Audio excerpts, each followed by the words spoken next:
এখানে নবীন প্রবীণ সকলেই তাদের অধিকার সচেতন হয়েছে। আসলে এই অন্তর্বর্তীকালীন সরকার যে গঠন হইল, এদের কাছে আমাদের যে প্রত্যাশা, এই প্রত্যাশাটা হলো আমাদের এই 18 কোটি মানুষের যে মনের আকাঙ্ক্ষা, সেই আকাঙ্ক্ষার বাস্তবায়ন হবে। বাংলাদেশ একটি সুখী, সমৃদ্ধশালী, দুর্নীতিমুক্ত দেশ হবে, সামাজিক ন্যায় বিচার প্রতিষ্ঠিত হবে।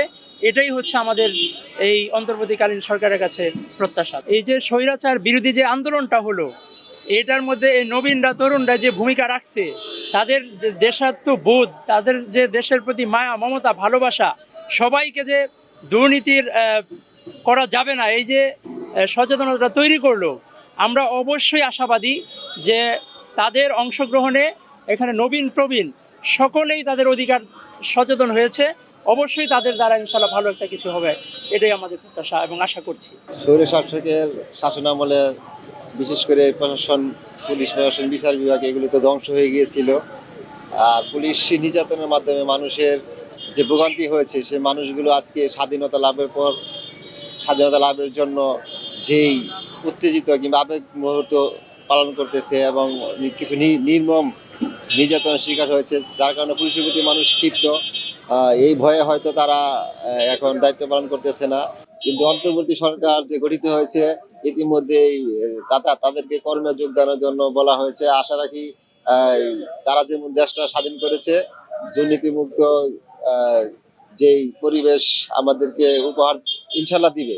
এবং তাদেরকে যদি আমরা সবাই এই যুদ্ধে, এই 24 সালের যেই কোটা আন্দোলনের, যে বৈষম্য বিরোধী আন্দোলনের যে আন্দোলন হলো, এরকম আন্দোলন যে দেশবাসী যেভাবে সহযোগিতা করেছে, অন্তর্বর্তী সরকারকে যদি এভাবে সহযোগিতা করে, অবশ্যই এদেশে সুশাসন প্রতিষ্ঠিত হবে। হ্যাঁ, অনেকে হয়তো মনে করতেছেন যে দুজন উপদেষ্টা আছেন আমাদের এই অন্তর্বর্তীকালীন সময়ে, ছাত্র উপদেষ্টা দেখলাম, তো এরা যেহেতু স্বাধীনতা এনে দিতে পারছে, অবশ্যই তারা সুশাসন প্রতিষ্ঠিত করতে পারবে। বিচার বিভাগ, স্বাস্থ্য খাতে, বিভিন্ন খাতে যে অনিয়ম আছে সেগুলো দূর করতে পারবে এবং একটা স্বাভাবিক অবস্থান আসলে অবশ্যই সকল দলমত নির্বিশেষে সবাই স্বাধীনভাবে ভোট দিবেন এবং নির্বাচিত সরকার দেশ পরিচালনা করবেন। এই পর্যায়ে তারা নিয়ে যাবেন। 1400-রও বেশি শাখা উপশাখায় দেশের বৃহত্তম ব্যাংক আইএফআইসি।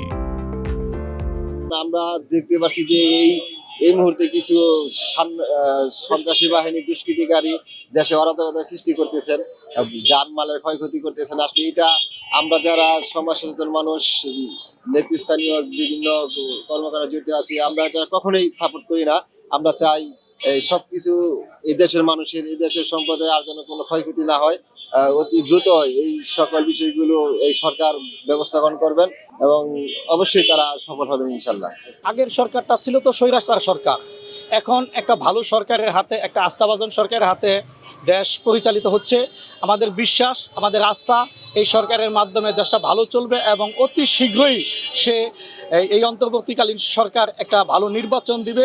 সেই নির্বাচনে এবং যারা বিজয়ী হবে, আমি আশা রাখি আমাদের বিএনপির দল বিজয়ী হবে এবং আমরা সুন্দরভাবে দেশ পরিচালনা করব। আমরা চাচ্ছি সবচেয়ে ভালো পরিবেশ, এখানে মারামারি, রাহাজানি, সন্ত্রাসী এই সমস্ত কালোবাজারি কার্যকলাপগুলোর জন্য না থাকে।